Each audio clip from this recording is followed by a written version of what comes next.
నమస్కారం. Welcome to Radha's ప్రాచీన ప్రాంగణం.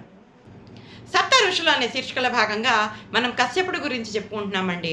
అయితే ఈ కశ్యపుడే తర్వాత జన్మలో వసుదేవుడిగా అంటే కృష్ణుడి తండ్రిగా శాపవశాత్తు జన్మిస్తాడనమాట. అది ఎలాగో ఇప్పుడు చూద్దాం.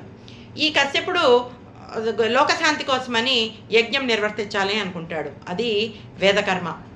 అది నిర్వర్తించాలంటే దానికి చాలా ఎక్కువ క్వాంటిటీలో అన్ని పాలు, నెయ్యి ఇలాంటివన్నీ కావాలన్నమాట.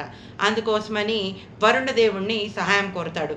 తనకి అపరిమితమైన నైవేద్యాలు తన క్రతువు కోసం కావాలని కోరుకుంటాడు.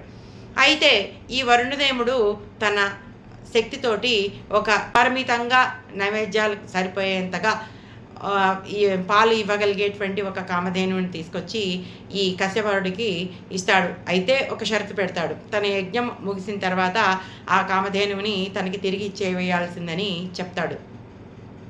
సరేనని కశ్యపుడు యజ్ఞం చేస్తాడు. అపరిమితంగా దొరికిన నైవేద్యాలతోటి క్రతువు చాలా విజయవంతంగా సంపూర్ణంగా పూర్తి చేస్తాడు. అయితే వరుణదేవుడు యజ్ఞం పరిసమాప్తి అయిన తర్వాత తన గోవుని తనకి ఇచ్చేయమని అడుగుతాడు. అడిగితే ఈ కశ్యపుడికి ఆశ కలుగుతుంది. ఇలాంటి ధేరుని ఇచ్చేస్తే ఎలాగా అని చెప్పేసి తను ఇవ్వనంటాడు. పైగా బ్రాహ్మణుడికి ఒకసారి ఇచ్చిన తర్వాత మళ్ళీ అడగకూడదని చెప్తాడు. ఇలా చెప్పేసరికి ఈ వరుణదేవుడు వెళ్ళి బ్రహ్మదేవుడికి చెప్తాడు. ఏమిటో నేను ఇలా కామధేనువుని ఇచ్చాను, మళ్ళీ తిరిగి ఇచ్చేయమంటే ఇవ్వట్లేదు, మీరే చూడండి అంటే బ్రహ్మదేవుడు చెప్తాడు, నువ్వు అలా ఆశపడ్డాము కాదు, నువ్వు ఒక పని కోసం అడిగావు, ఆ పనికి ఇచ్చాడు, అయిపోయిన తర్వాత నువ్వు వాపస్ ఇచ్చేసి, అంతేగాని నువ్వు అలా ఉంచుకోవద్దని చెప్తే కశ్యపుడు ఇవ్వటానికి ససేమిరా అని నిరాకరిస్తాడు.